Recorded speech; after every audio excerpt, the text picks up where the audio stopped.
খুব সহজ পদ্ধতিতে তোমাদেরকে তড়কা রান্না করে দেখাবো। গতকাল রাতে আমি তড়কার ডালটা ভিজিয়ে রেখেছিলাম এবং কিছুটা নুন দিয়ে তড়কাটা আমি প্রেসার কুকারে 5টার মতন সিটি দিয়ে দিলেই হয়ে যাবে।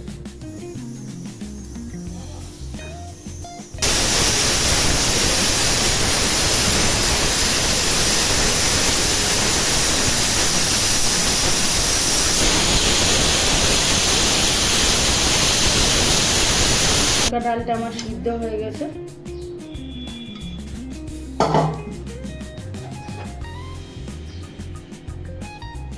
ঠিক এই প্রসেসে ঠিক এতটুকু সিদ্ধ হলে যথেষ্ট।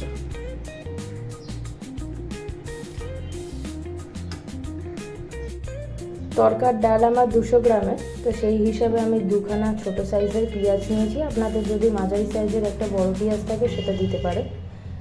ছোট 2টো টমেটো দিয়েছি, বড় সাইজের একটা হলে যথেষ্ট। 4 থেকে 5 কোয়া রসুন কুচি কুচি করে নিয়েছি। আদা নিয়েছি, 2টো লঙ্কা নিয়েছি, কুচি কুচি করে নিয়েছি সমস্ত জিনিস। আপনারা চাইলে আপনাদের স্বাদ অনুযায়ী লঙ্কার পরিমাণটা বাড়িয়ে কম করে বাড়িয়ে নিতে পারেন। কড়াইতে আমি প্রথমে সরষের তেল দিয়ে দিলাম।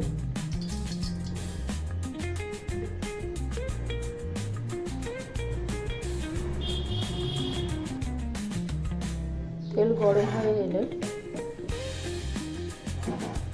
একে একে রসুন কুচি আর আদা কুচি সামান্য ভাজা ভাজা করে নেব।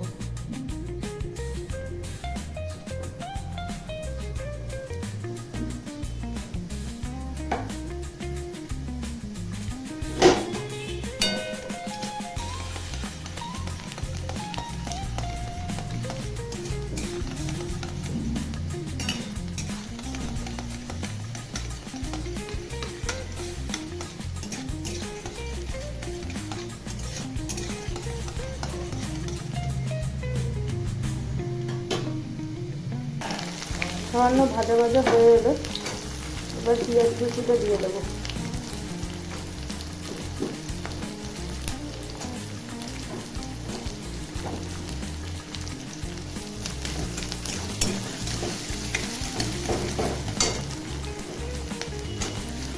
সাথে টমেটো কুচিটাও দিয়ে দিলাম।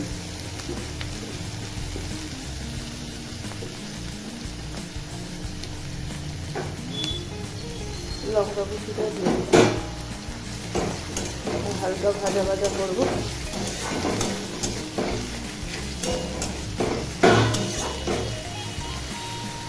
পরিমাণ মতন নুন দিয়ে দেবো যাতে পেঁয়াজটা টমেটোটা একটু গলে যায় আলাদা, সেই কারণে।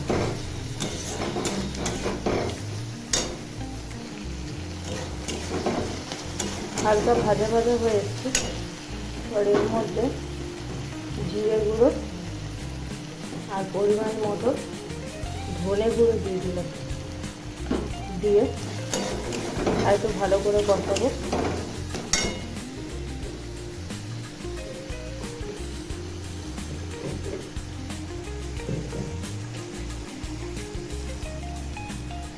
পরিমাণ মতন হলুদ গুঁড়ো দিয়ে দিলাম।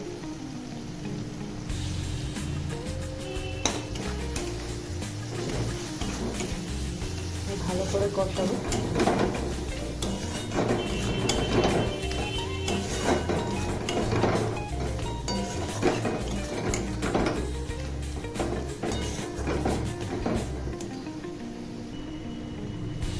কষানো হয়ে গেছে, বুঝতে পারছেন। তেল ছেড়ে দিয়েছে। তেল ছেড়ে দিলে বোঝা যায় যে কষানো কমপ্লিট। এবার আমরা সেদ্ধ করা তড়কাটা এতে দিয়ে দেব।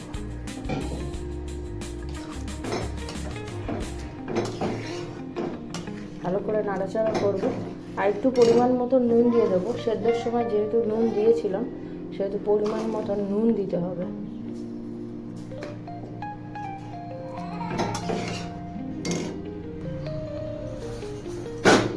স্বাদ মতো চিনি দিয়ে দেবো। দিয়ে জলটা প্রচুর পরিমাণে আছে, এতটা পাতলা হয় না, জিনিসটা আরও ফুটবে, আরও মজবে। জোর আছে, একটু ফুটিয়ে নিই। তরকাটা একটু মাখা মাখা হয়ে এসছে, এবার একটু তড়কা মশলা দিয়ে দেবো। তড়কা মশলা মুদিখানার দোকানেই পাওয়া যায়।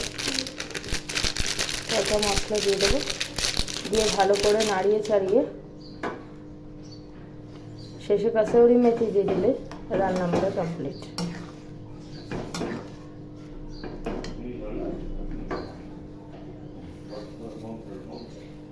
ভালো করে ম্যাশ করে কাসুরি মেথিটা দিয়ে দিলাম।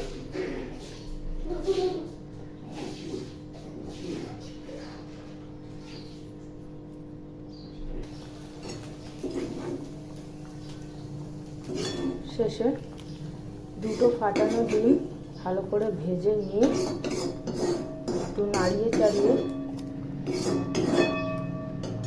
আর একটু ফুটে এলে তরকা আমাদের রেডি হয়ে যাবে।